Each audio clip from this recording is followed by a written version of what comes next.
South Carolina at Calloway Sports Bar and Grill, where they're taking great care of us. It's a little bit quieter today from yesterday for those of you that were listening yesterday for the first time and just having a chance to tune in for the second time this weekend today. A little bit different vibe on Match Play Sunday, where the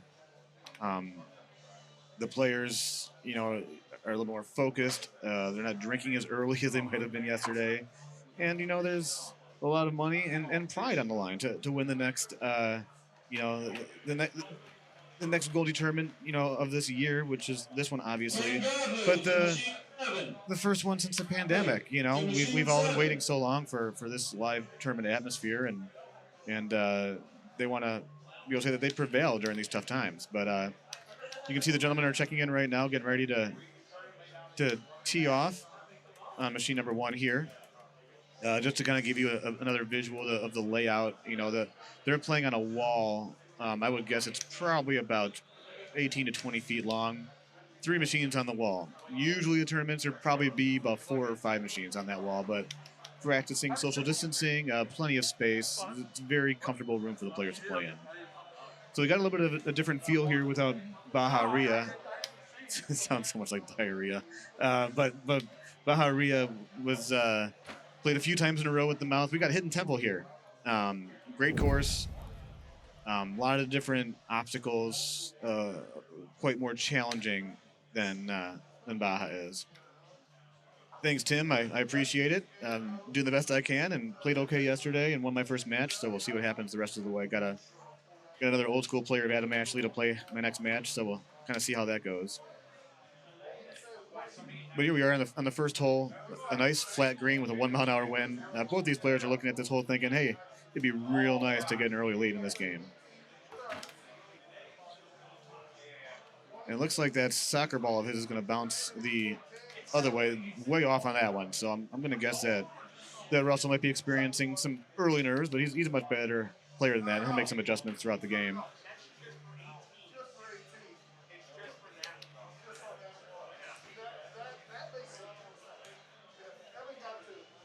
For those that don't know much about Russell Greene, he's from Indiana. He is becoming known for his loudmouth apparel. We were talking earlier, and he gets a really nice new pair of pants shipped in, and he's sporting them today, his nice lime green ones.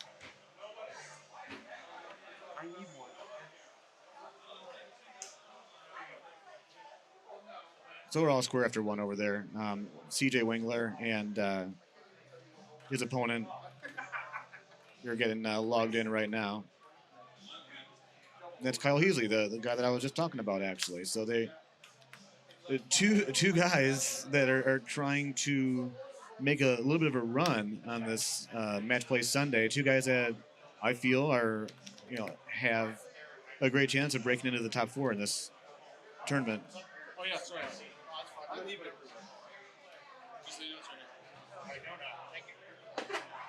Well, we're going to be joined by the Mouth. For those that don't know who he is, also known as a guy named Mark McClevich. Word of mouth.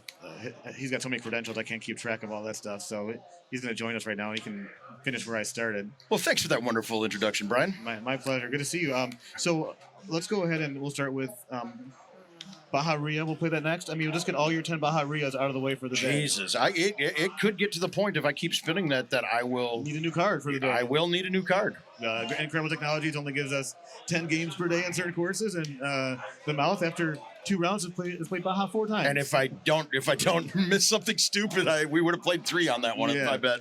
Oh my goodness. So I mean, it's a tough course to spin as the higher seed because.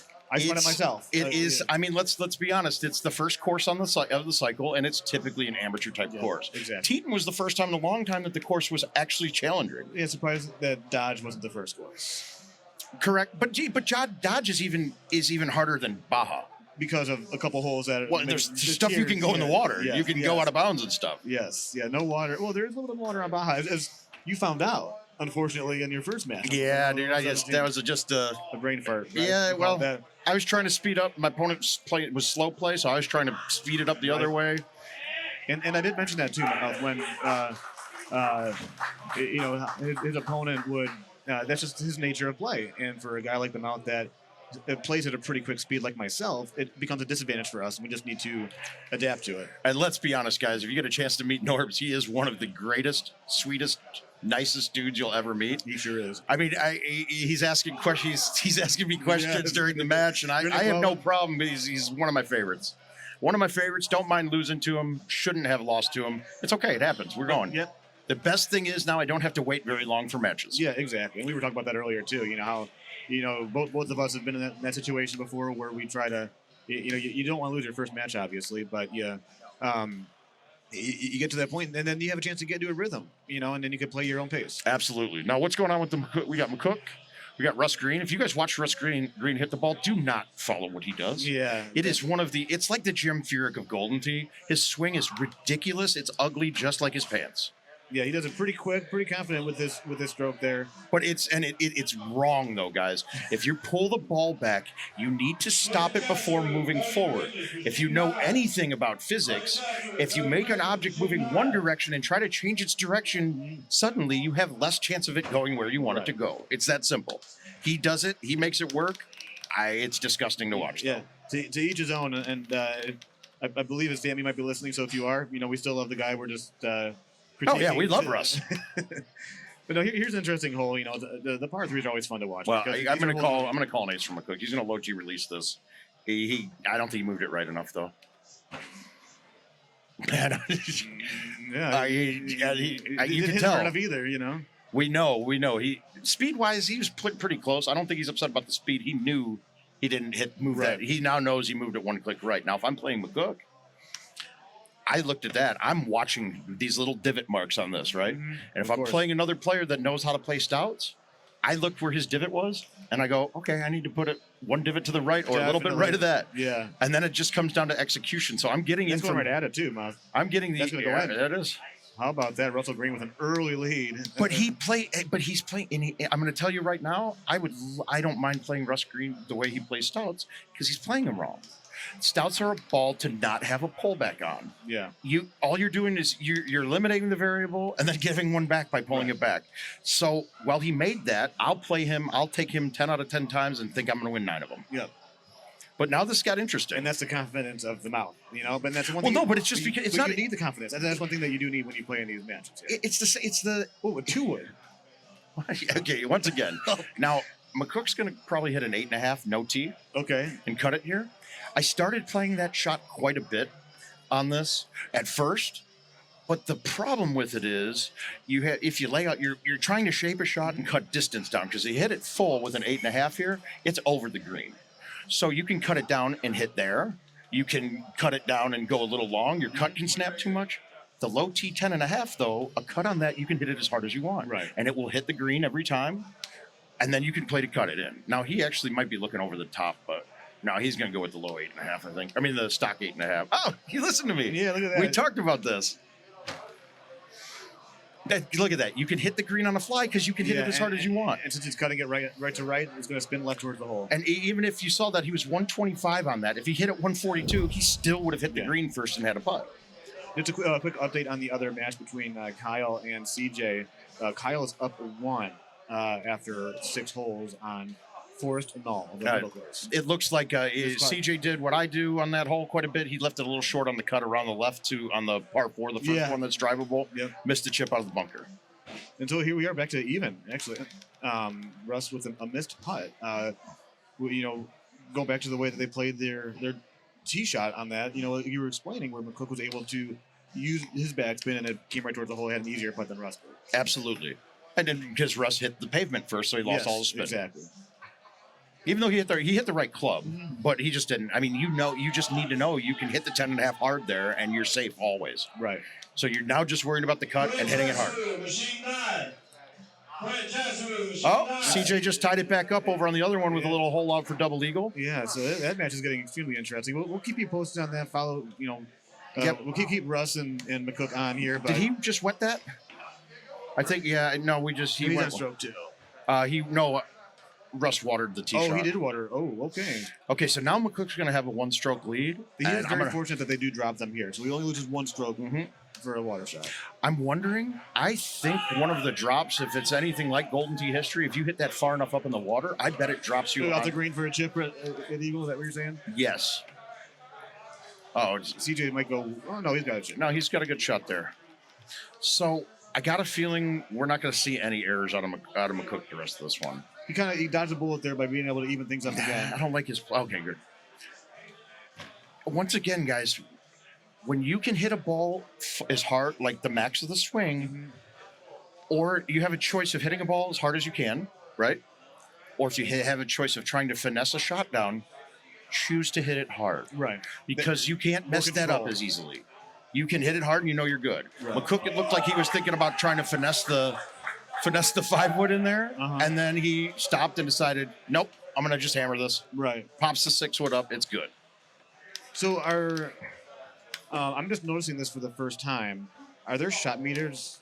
Is Russ's shot meter off?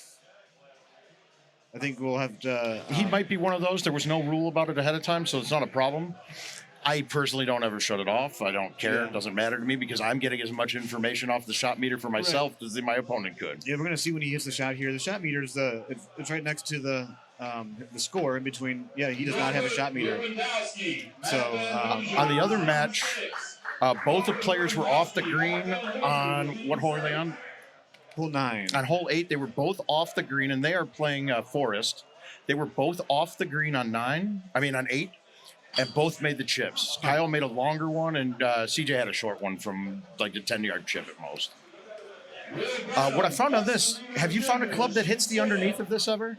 I had one up with an 8-iron, and it didn't hit, so I don't really think that it's in play. We got water. Yeah, he did that. He did that weird little punch. Oh, This could be the game.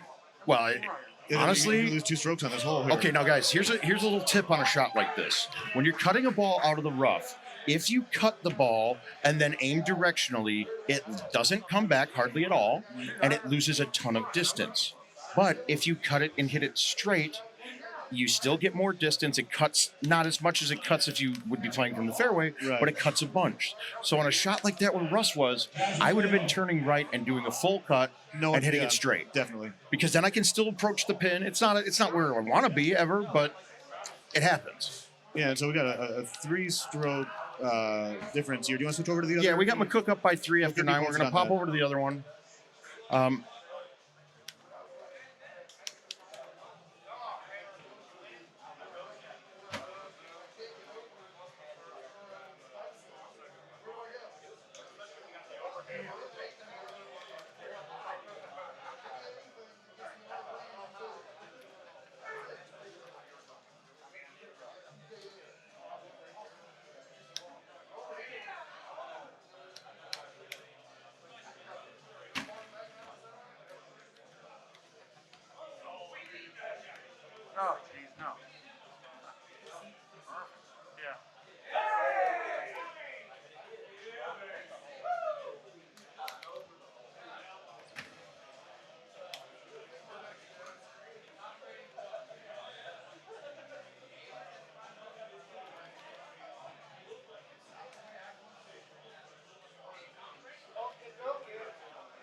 Jason Graham, Stephen Cook, machine 5. Jason Graham, Stephen Cook, machine 5.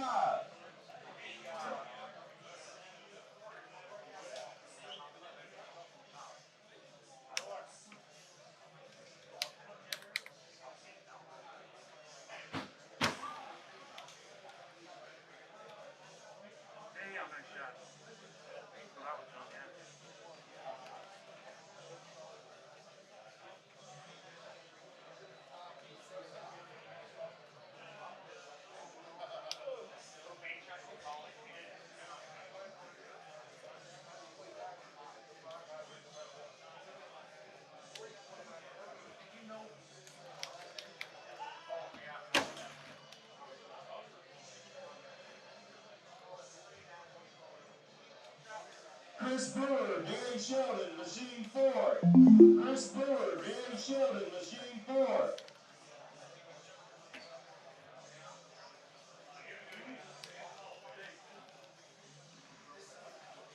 Official. It is beneficial, but it's still the point where you're just thinking, Okay. get it on the green. You don't want to chip on this. You know, they're looking probably at a 40-foot putt if they're lucky. See, I would not have played a high tee there. And there's about a 40-foot putt. So I don't want a high tee there. I want a backspin. I want a 10.5, or maybe I might even pop an 8.5 here.